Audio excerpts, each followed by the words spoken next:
una ciudad que ha llenado las pantallas de televisión en cientos de países. In the city of Homs. Area of Homs. Now, Homs. City Homs. Area in Homs. Últimamente, las imágenes brutales que aparecen bajo el localizador Homs, Siria, se han convertido en una tónica habitual en la mayoría de noticieros mundiales. Estos documentos audiovisuales se pueden encontrar en gran cantidad en YouTube. Es el caso, por ejemplo, de este video, denominado Aviones militares bombardeando Homs, o de este, titulado Tropas de Bashar Assad bombardean Homs.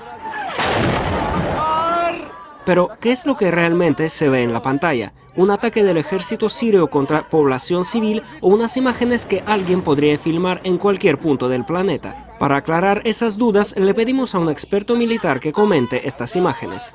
¿Podría decirnos su opinión sobre este video, por favor? ¿Podría este ser un avión militar? Bueno, este es un avión normal y corriente, vemos la huella que deja, pero uno no puede entender qué avión es. Podría ser un avión civil o militar e incluso deportivo. Vemos también algunos árboles y casas y pruebas de que esto haya sido filmado en Homs. Ahora, ¿podría comentarnos este video? Este es un supuesto bombardeo en la ciudad de Homs. Sí, se ve que es un bombardeo, porque desde el momento del disparo hasta la explosión del proyectil pasa cierto tiempo. Entonces es un bombardeo de verdad. Pero estas voces de las personas que gritan, supongo que fueron filmadas aparte y luego colocadas a estas imágenes, porque los gritos se escuchan muy bien y el lugar de la explosión del proyectil está demasiado lejos de la cámara para que se escuchen tan nítidamente. Resulta que la percepción depende solo del espectador, el hecho de creer o no creer que estas imágenes muestran la violencia del régimen sirio. Pero se presupone que cualquiera cree que es así.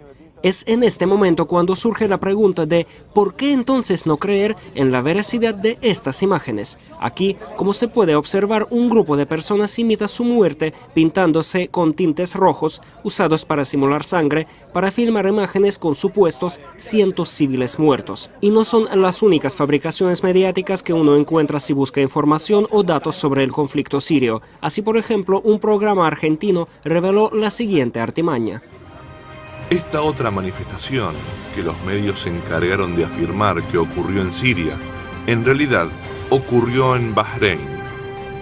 Prueba de ello es que los policías que allí se encuentran llevan la vestimenta de ese emirato.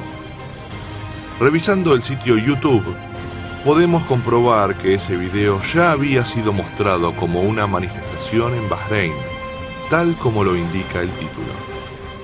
El presentador de este programa, Ghaleb Moussa, opina que la mayoría de los medios occidentales y parte de los árabes realizan un ataque coordinado contra Siria para derribar el régimen de Bashar al-Assad a toda costa. Especialmente por eso, estos siguen mostrando día a día información que, según confiesan ellos mismos, no pueden comprobar. No es serio en tales agencias de noticias tan afamadas como Associated Press y France Press mostrar imágenes que después no pueden confirmar. Se utilizan imágenes y se manipulan las imágenes para decir que está reprimiéndose el ejército sirio cuando realmente hay bandas armadas por las calles, cuando hay bandas que están ejerciendo el terrorismo y cuando hay francotiradores que disparan a los manifestantes.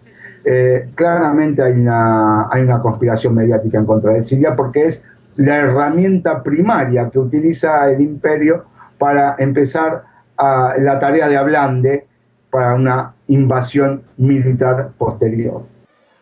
Pero ¿quiénes son los que generan estas supuestas noticias que aparecen primero en Twitter o Facebook y luego llenan las pantallas? Analizando el flujo informativo que viene desde el país árabe, uno puede comprobar que una de las fuentes que se menciona con frecuencia es el Observatorio Sirio de los Derechos Humanos. Originalmente, esta fue una organización que actuaba en Siria e intentaba dar un cuadro objetivo del conflicto, pero en diciembre del año pasado los opositores crearon su grupo bajo el mismo nombre, con sede en Londres. Sus informaciones fueron citadas por BBC, CNN y ABC Australia. A uno no le cuesta nada notar la diferencia entre la versión original del observatorio y su copia. Mientras la primera informa sobre más de 5.000 civiles muertos y casi 2.000 militares, la segunda dice que son 6.500 los civiles que fallecieron en el conflicto y solo 600 las bajas de soldados. El portavoz del segundo, Musab al-Zawi, que sigue la crisis siria desde la capital británica, ha participado en numerosas ocasiones en informativos de diferentes cadenas, llamando incluso a introducir una zona de exclusión aérea en el país árabe.